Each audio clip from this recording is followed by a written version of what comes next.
How are you all? आप सब कैसे हैं? उम्मीद करता हूं कि आप सब लोग अच्छे होंगे। और ये है आपका खूबसूरत सा अपना हरिओम क्लासेस नामक चैनल, और मैं हूं मनोज यादव, आपको पढ़ाऊंगा केमिस्ट्री। और केमिस्ट्री में सॉल्यूशन चल रहा है। सॉल्यूशन में जो टॉपिक हम लोग पहुंचे हुए हैं वो हम लोग इस समय पढ़ रहे हैं कोलिगेटिव प्रॉपर्टी। और कोलिगेटिव प्रॉपर्टी यानी अणुसंख्य गुणधर्म। और अणुसंख्य गुणधर्मों में आज का जो हमारा स्पेशली टॉपिक है, हम लोग तीसरा पॉइंट डिस्कस करेंगे, हिमांक का अवनमन, डिप्रेशन ऑफ फ्रीजिंग पॉइंट। क्या पढ़ेंगे? Depression of freezing point. तो हेडिंग डालेंगे, थर्ड पॉइंट है। बाकी के वीडियोस पीछे बन चुके हैं, आप लोग वहां देख सकते हैं। हिमांक का अवनमन, depression of freezing point, depression of freezing point, हिमांक का अवनमन। सबसे पहले यहां पर हिमांक आया। हिमांक शब्द को परिभाषित कर लिया जाए।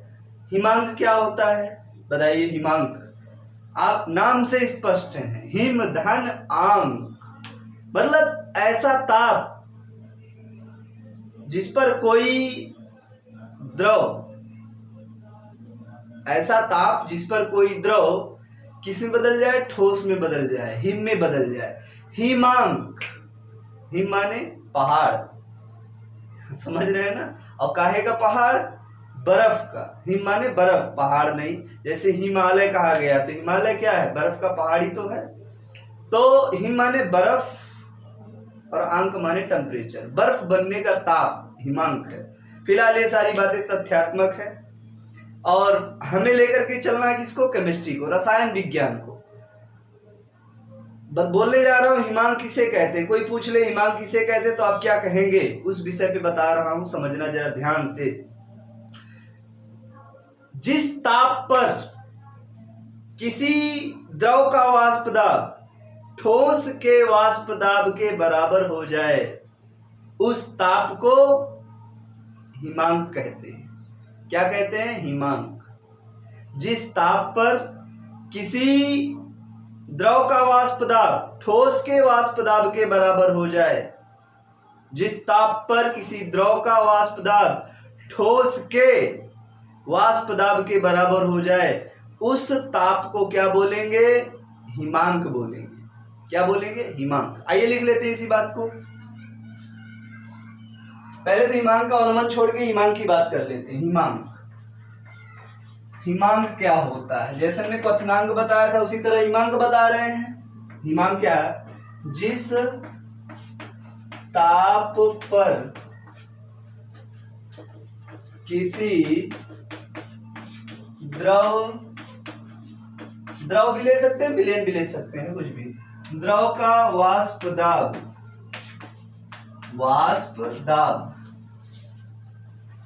ठोस के वाष्प दाब के बराबर, ठोस के वाष्प दाब के बराबर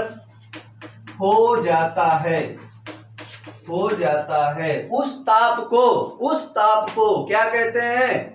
हिमांक कहते हैं। जिस ताप पर किसी द्रव का वाष्प दाब ठोस के वाष्प दाब के बराबर हो जाता है, उस ताप को हिमांक कहते हैं। अच्छा, अब कुछ लोग कंफ्यूज हो, गुरुजी ये सर जी ठोस का वाष्प दाब, ठोस तो वाष्पित होता नहीं है, फिर उसका वाष्प दाब कहां से? तो बच्चों, ठोस आप जानते हैं, हम भी कहते हैं कि वाष्पित नहीं होता, लेकिन कुछ न कुछ उसमें वाष्प दाब जरूर होती है, बहुत कम, रेयर केस में, मान के चलिए ना के बराबर। समझ रहे हैं कि नहीं? बिल्कुल हाँ। तो यही तो बात कहना है, जब द्रव का वाष्प दाब ठोस के वाष्प दाब, मतलब ठोस का तो कम से कम होगा या कि ना के बराबर होगा, द्रव का वाष्प दाब एकदम कम होकर के ठोस के बराबर हो जाए, उसी को क्या बोलेंगे? द्रव का वाष्प ना हिमांक बोलेंगे। जब द्रव का वाष्प दाब ठोस के वाष्प दाब के एकदम बराबर हो जाएगा, उसी को क्या बोलेंगे? हिमांक बोलेंगे। बात समझ आ रही है? जी हाँ। अब जरा हम डायग्राम के माध्यम से शो करते हैं, प्रदर्शित करते हैं, चित्र बनाते हैं, जरा मजेदार आनंद आएगा। चलिए देखते हैं। हम एक लाइन खींचते हैं ऐसे और दूसरी लाइन ऐसे। We know that this line is vapor pressure.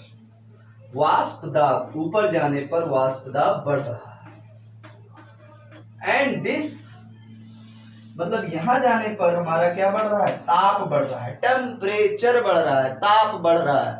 बच्चों ऊपर जाएंगे, कहां जाएंगे? ऊपर, वहां नहीं, ये वाला ऊपर, ठीक है। ऊपर जाने पर क्या होगा? वाष्प दाब बढ़ रहा है, और ये सीधा जाने पर क्या बढ़ रहा है? ताप बढ़ रहा है, टेम्परेचर। हाँ, अब हमें क्या करना है? सबसे पहले हमें देखना है, मान लो यहाँ पर कोई टेम्परेचर मानता हूं मैं, कुछ करना नहीं है। मान लो यहाँ 10 है, 10 डिग्री केल्विन ही मान सकते हो। यहाँ 20, 30, 40, 50, 60, 70 जो भी आप मान सकते हो। मैंने कुछ ज्यादा मान लिया है, 10 डिग्री सेंटीग्रेड कुछ ज्यादा है। आप इसको और कम कर, 0 से स्टार्ट कर, इधर करेंगे तो क्या बढ़ेगा? ताप। यहाँ है 0 और फिर 10, फिर 20, फिर 30, 40, 50, 60, ऐसे टेम्परेचर बढ़ता चला जाएगा। यार टेम्परेचर मैं कर लिया, करो ही मत, नहीं तो यहाँ पर आपको प्रॉब्लम हो सकती है। कोई हाँ समझ रहे हैं आपको। चलो टेम्परेचर इतना मान लो कि इधर जाने पर टेम्परेचर बढ़ रहा है, ठीक है, ऊपर जाने पर क्या बढ़ रही है? वाष्प दाब, ठीक। अच्छा, सबसे पहले हम क्या करें? जिस ताप पर किसी द्रव का वाष्प दाब ठोस के बराबर हो जाता है, ठोस का पहले हम वाष्प दाब ज्ञात करें। तो ठोस क्या था? जैसे टेम्परेचर बढ़ाते हैं तो वाष्प दाब बढ़ता है, टेम्परेचर घटाते हैं तो वाष्प दाब घटता है। मान लो ठोस का शुरुआत में कहां पर? शुरुआत में ठोस का जो वाष्प दाब था यहाँ था, और टेम्परेचर हमने घटाया तो उसका वाष्प दाब देखो घट करके कहाँ आ गया? यहाँ पर आ गया। समझ पा रहे हैं बात को? और आगे लाना चाहो थोड़ा सा और ले जाओ, आ गया। इसको क्या बोलेंगे? ठोस। समझना ध्यान से। ठोस का वाष्प दाब इतना ऊपर था, हमने टेम्परेचर क्या किया? कम किया, तो ठोस का वाष्प दाब क्या हो गया? कम हो गया, पहली बात। अब ये ठोस है, मान लो ये आपका क्या था? ठोस का वाष्प दाब कम किया। अब हम शुद्ध विलायक ले लें, द्रव ले लें। ये क्या है आपका? द्रव, यानी शुद्ध विलायक है ना। तो बच्चों जब शुद्ध विलायक लेंगे तो शुद्ध विलायक का जो वाष्प दाब होगा क्या होगा? शुद्ध विलायक का जो वाष्प दाब होगा वो क्या होगा बच्चों? बताइए, इससे थोड़ा ज्यादा होगा कि नहीं होगा? शुद्ध विलायक का वाष्प दाब इससे थोड़ा सा ज्यादा होगा। तो हम क्या कह सकते हैं? शुद्ध विलायक का वाष्प दाब, मान लीजिए शुद्ध विलायक का वाष्प दाब आपका यहां से आया है, और टेम्परेचर कम करने पर इसने इसको यहां पर काटा, इस पॉइंट पर। इसको क्या बोलेंगे? शुद्ध विलायक यानी जल। शुद्ध विलायक, ये हो गया शुद्ध विलायक। यहां पर ये काट रहा है, समझना ध्यान से। तो जिस ताप पर, मतलब यहाँ ये जो टेम्परेचर है, जिस ताप पर ठोस का वाष्प दाब और द्रव का वाष्प दाब एक समान हो जाते हैं, लिख सकते हैं शुद्ध विलायक का वाष्प दाब और ठोस का वाष्प दाब, आप लोग बना लीजिएगा। तो इस टिप पर समान हो गए तो इसको क्या बोलेंगे? इस टिप पर हम क्या बोलेंगे? यही इसका क्या है? हिमांक है। ये इसका क्या है? हिमांक है। तो यहाँ पर चले आएंगे सीधे, इस टेम्परेचर को हम लोग जो भी रहेगा नीचे इसको माप लिया जाता है, ये हो गया। और इसे हम क्या बोलेंगे? क्योंकि शुद्ध विलायक है तो इसे क्या बोलेंगे? बताइए, बोलिए। इसे बोलेंगे हम क्या, इसे बोलेंगे बच्चों T not F. T not F का मतलब शुद्ध विलायक का हिमांक, समझना जरा ध्यान से। अब अगर हम इसी शुद्ध द्रव में कुछ विलेय पदार्थ मिला लें, विलेय पदार्थ या ठोस विलेय कह दो, ले लो, इसी में मिला दे, तब क्या होगा, वाष्प दाब क्या होगा बच्चों, कुछ कम हो जाएगा। बताइए, वाष्प दाब क्या होगा, कुछ कम हो जाएगा ना, बिल्कुल हो जाएगा।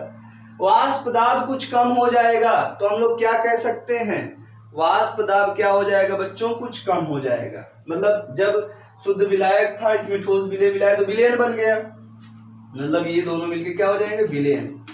और हम जानते हैं कि विलयन का वाष्प दाब शुद्ध विलायक के वाष्प दाब से कम होता है।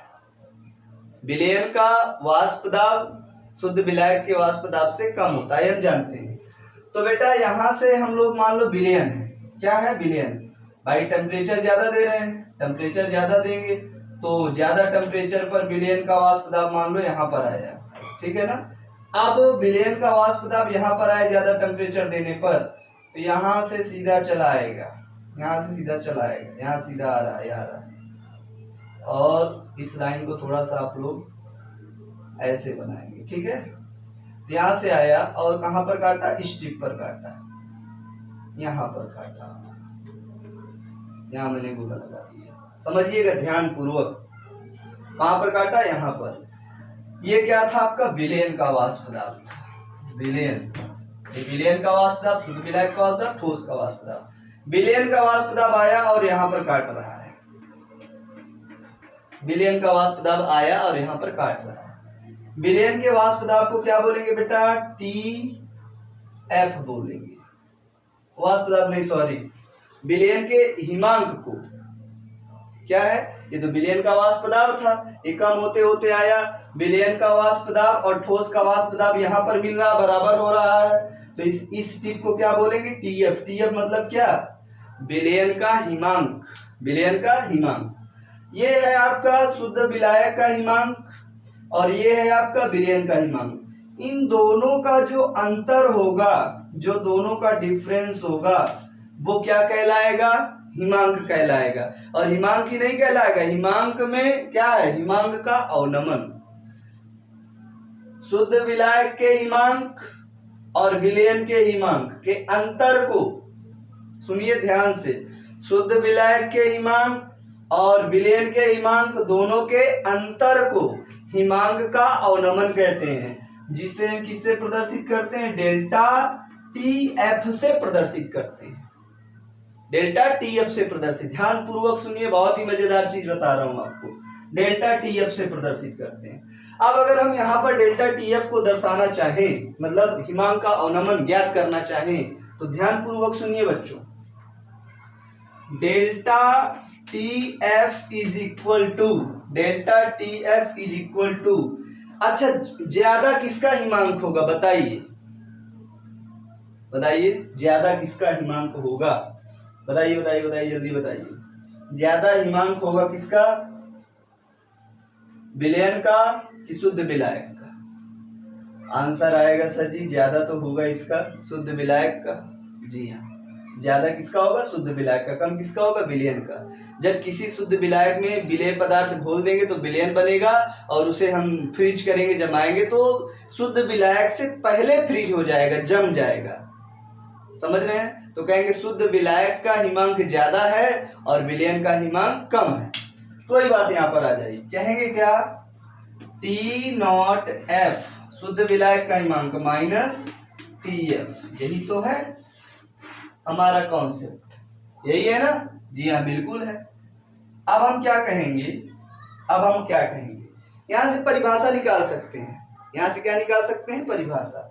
परिभाषा से पहले अगर आप चाहें तो मैं इनको लिख दूं, ये क्या है, ये हिमांक का अवनमन है, मैं यहां लिख दे रहा हूं सबको, हिमांक डेल्टा टी एफ क्या, हिमांक का अवनमन है।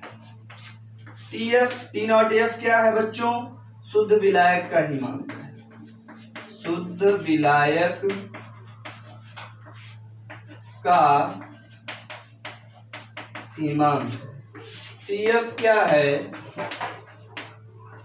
विलयन का हिमांक। इसको आप लोग लिख लीजिए, उसके बाद मैं आपको बताता हूं। तो बच्चों हमने क्या फॉर्मूला डिराइव किया? Delta T F is equal to T not F minus T F. इसका मतलब क्या है आप लोग याद कर लीजिए जल्दी से। डेल्टा टी एफ का मतलब हिमांक का अवनमन, हिमांक का अवनमन। टी नॉट एफ का मतलब शुद्ध विलायक का हिमांक, और टी एफ का मतलब विलयन का हिमांक। इतना आप लोग याद रखिएगा कि शुद्ध विलायक का हिमांक ज्यादा होता है और विलयन का हिमांक क्या होता है? कम होता है। ज्यादा में से कम को घटाना हमें। तो परिभाषा निकल के आती है किसकी? हिमांक के अवनमन की। हिमांक का अवनमन किसे कहते हैं? तो आप लोग क्या कहेंगे बच्चों? जब भी कोई बात आए हिमांक के अवनमन की किसे कहते हैं परिभाषा की, तो क्या कहेंगे? शुद्ध विलायक के हिमांक और विलयन के हिमांक में अंतर को हिमांक का अवनमन कहते हैं। फिर से याद रखिए, शुद्ध विलायक के याद कर लीजिए परिभाषा है, शुद्ध विलायक के हिमांक और विलयन के हिमांक में अंतर को हिमांक का अवनमन कहते हैं।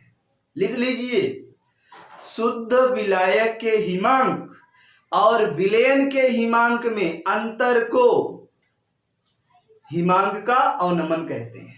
हिमांक का अवनमन कहते हैं। बच्चों हिमांक का अवनमन मोललता के समानुपाती होता है, डायरेक्टली प्रोपोर्शनल टू मोललिटी। कहां से स्टार्ट करें? चलो इसको छोड़ते हैं यहां से। मतलब हिमांक का अवनमन delta T F directly proportional small M. हिमांक का अवनमन मोललता के समानुपाती होता है, यानी विलेय के मोलों की संख्या पर निर्भर करता है। इसीलिए हिमांक के अवनमन को भी कहेंगे यह एक प्रकार का अणुसंख्य गुणधर्म है।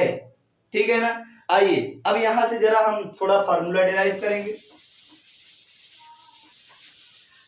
हम जानते हैं प्रोपोर्शनल हटाएंगे तो कोई ना कोई कांस्टेंट आएगा। Delta T F is equal to K F into M.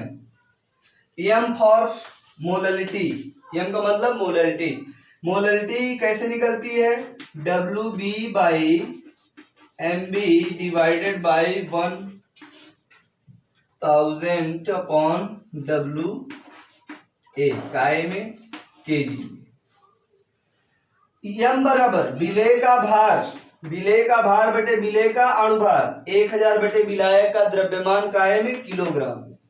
मैं पढ़ा चुका हूं मोललता, आप लोग देख लीजिए। यम बराबर ये होता है तो हम यम की जगह ये वैल्यू रख सकते हैं। जी हाँ रख सकते हैं। Delta T F is equal to K F into m का मतलब क्या होगा? W B by M B. तो यहाँ लगा देंगे W B by M B multiplied by 1000 divided by W A. अब ये क्या, ये केजी में नहीं, जब 1000 भाग देंगे तब किस में? ग्राम में हो जाएगा। अब ये किस में हो गया? ग्राम में हो गया। बोलो कम्प्लीट नहीं हुआ। अब हम क्या करेंगे, यहाँ पर एक फॉर्मूला हमारा ये बन गया।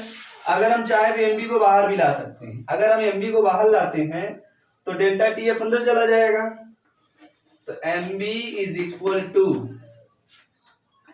के F into W B into 1000 divided by delta T F into W A, काहे में? ग्राम। अब 1000 भाग ग्राम में हो जाएगा। अब यहाँ पर कुछ हम वैल्यूज देख लेते हैं। भाई डेल्टा टी एफ की तो मैं बता चुका हूं, हिमांक का अवनमन है। यम फॉर होता है बच्चों मोललता, मोललता। के एफ का बताइए आप लोग बताइए के एफ की वैल्यू क्या होगी? के एफ मतलब क्या होगा? मोलल अवनमन स्थिरांक। मोलल अवनमन स्थिरांक हो गया। अच्छा, मोलल अवनमन स्थिरांक, मोललता ये हो गया। डब्ल्यू बी विलेय का भार, विलेय का भार। एमबी क्या है? एमबी विलेय का अणुभार और यहाँ पर WA क्या है, विलायक का द्रव्यमान, विलायक का द्रव्यमान काहे में, केजी में, किलोग्राम में। ये बात समझ में आई, आप लोग इसको नोट कर लीजिए और उसके बाद हम कुछ क्वेश्चन सॉल्व करते हैं सभी लोग। आइए बच्चों एक प्रश्न सॉल्व करते हैं, क्वेश्चन लगाते हैं। क्वेश्चन क्या है बच्चों, क्वेश्चन है किसी पदार्थ के 5.0 ग्राम को 100 ग्राम जल में घोला गया। किसी पदार्थ के 5.0 ग्राम को 100 ग्राम जल में घोला गया। किसी पदार्थ के 5.0 ग्राम को 100 ग्राम जल में घोला गया। चलिए अच्छी बात है, घोला गया, घोल दिए। अब आगे हमारा क्वेश्चन क्या कह रहा है, या घोलने पर जल के हिमांक में, घोला गया नहीं, घोलने पर जल के हिमांक में 1.5, जल के हिमांक में 1.5 केल्विन का अवनमन हुआ।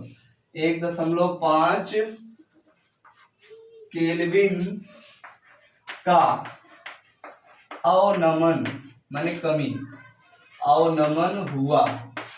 चलिए अच्छी बात है, हो गया अवनमन हुआ। पदार्थ का अणुद्रव्यमान परिकलित कीजिए। पदार्थ का अणुद्रव्यमान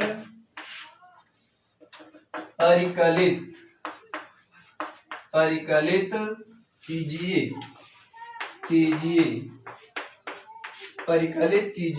हो गया। जल का मोलल अवनमन स्थिरांक दिया है 1.85। जल का मोलल अवनमन स्थिरांक 1.85 kelvin kilo mole inverse, kelvin kilo mole inverse, ये दिया हुआ है। Kelvin kilo mole inverse, kelvin kilo mole inverse, ये हमारा यहां पर आप कर सकते हैं। अब इसको हमें क्या करना है, सॉल्व करना है। सबसे पहले आप क्वेश्चन पढ़िए। क्वेश्चन पढ़ने पर हमें समझ में आया ज्ञात क्या करना, पदार्थ का अणुद्रव्यमान परिकलित कीजिए। मैंने अंडरलाइन कर दिया।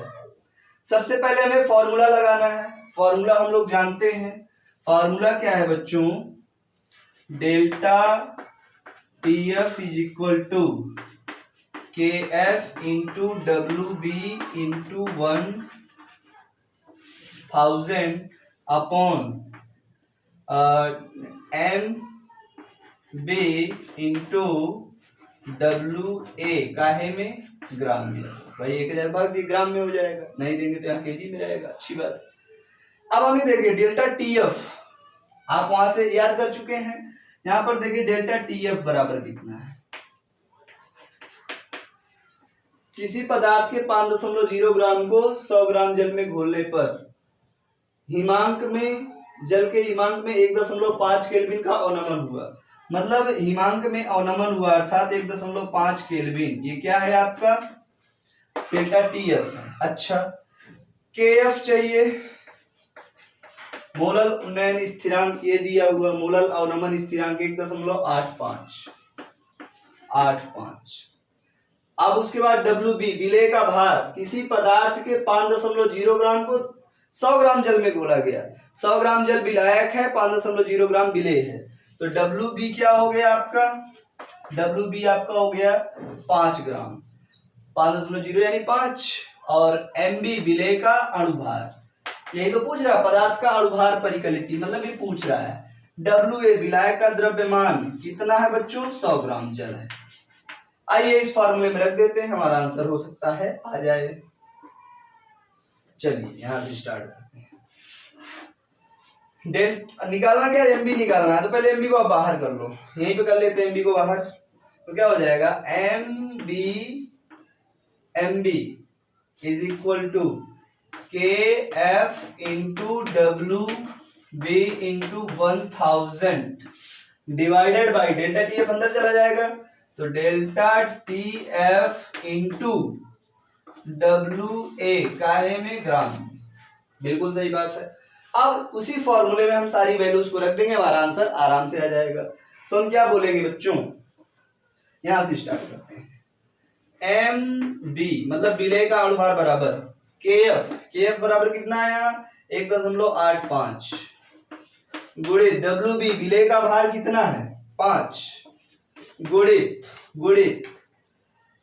ये डब्ल्यू बी हो गया 1000 पूरे का बटे डेल्टा टी एफ कितना है 1.5 गुणित डब्ल्यू ए विलायक का भार कितना है 100 ग्राम।